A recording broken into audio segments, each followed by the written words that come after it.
অভিযান পরিচালনা করার কথা রয়েছে। সেই অভিযানে কোন কোন বিষয়গুলো তদারকি করা হচ্ছে?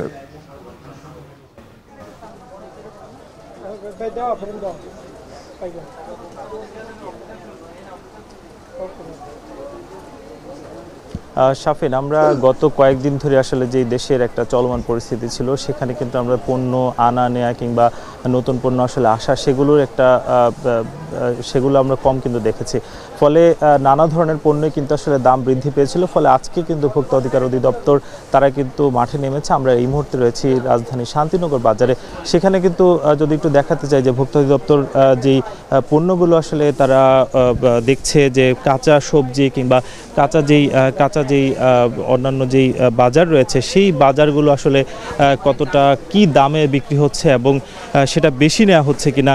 যেহেতু গত কয়েকদিন ধরে আসলে পণ্য পরিবহনের স্বাভাবিকতা ফিরে এসেছে, ফলে এই পণ্যগুলোর আসলে যেইগুলোর হঠাৎ করে দাম বেড়ে গেল সেগুলোর আসলে দাম কমেছে কিনা সেটাও কিন্তু তদারকি করা হচ্ছে। পাশাপাশি এই দোকানগুলোর আসলে যেই চালান রসিদ সেগুলো কিন্তু ভোক্তা অধিকার অধিদপ্তর সেগুলো দেখছে।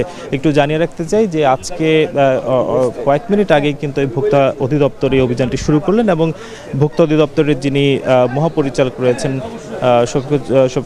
শফিকুজ্জামান, তিনি কিন্তু এখানে এসেছেন এবং তিনি সরাসরি আসলে তদারকি করছেন যে আসলে এই যে পণ্যগুলো রয়েছে কাঁচা সবজি কাঁচা বাজারে সেই পণ্যগুলো কিন্তু দেখছেন। এবং এই যে গত কয়েকদিন ধরে আসলে আইন শৃঙ্খলা বা নিরাপত্তা পরিস্থিতি কিছুটা আসলে দুর্বল, এই সুযোগে অনেকে আসলে সবজির দাম কিংবা যেই নিত্য প্রয়োজনীয় যে পণ্যগুলো সেগুলোর দাম বাড়িয়ে দিয়েছে কিনা সেগুলো কিন্তু দেখা হচ্ছে। এর বাইরেও আমরা এখন কিন্তু দেখতে পাচ্ছি যে শান্তিনগর বাজারে যে একটি ডিমের আড়ত, সেখানে কিন্তু এসে দেখা হচ্ছে যে ডিমের দরদাম কেমন এবং এমনকি মূল্য তালিকা যেগুলো রয়েছে সেগুলো যথাযথভাবে টানানো হয়েছে কিনা এবং যেই তারিখ অনুযায়ী আসলে পরিবর্তন সেটা আসলে তাদের চালান অনুযায়ী হচ্ছে কিনা সেগুলোও কিন্তু দেখা হচ্ছে।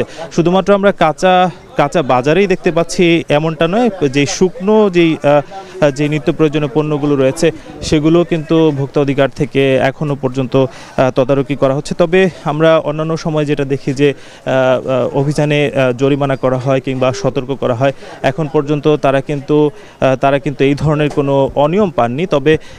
তবে এখনো পর্যন্ত আমরা দেখতে পাচ্ছি যে তদারকি তারা কিন্তু করছেন। এবং আমরা কিছুক্ষণ আগে অবশ্য মহাপরিচালকের সঙ্গেও কথা বলেছিলাম, তিনি আমাদেরকে যেটা জানিয়েছেন যে যেহেতু গত কয়েকদিনের আসলে অস্থিরতা শেষে বাজারে আগামী দিনগুলোতে যাতে স্বস্তি ফিরে আসে এবং কেউ যাতে অবৈধভাবে বা অসৎ উপায়ে তারা যদি পণ্যের দাম যাতে বেশি না নিতে পারে, তার জন্যই কিন্তু আসলে বাজার স্বস্তিকর রাখার জন্য তারা চেষ্টা করছেন। এই ছিল কাঁচা বাজার থেকে সবশেষ। সহকর্মী নাজমুস সাকিব যুক্ত হয়েছিলেন, জানাচ্ছিলেন রাজধানীর শান্তিনগর কাঁচা বাজারে ভোক্তা অধিকার অধিদপ্তরের অভিযান নিয়ে সবশেষ।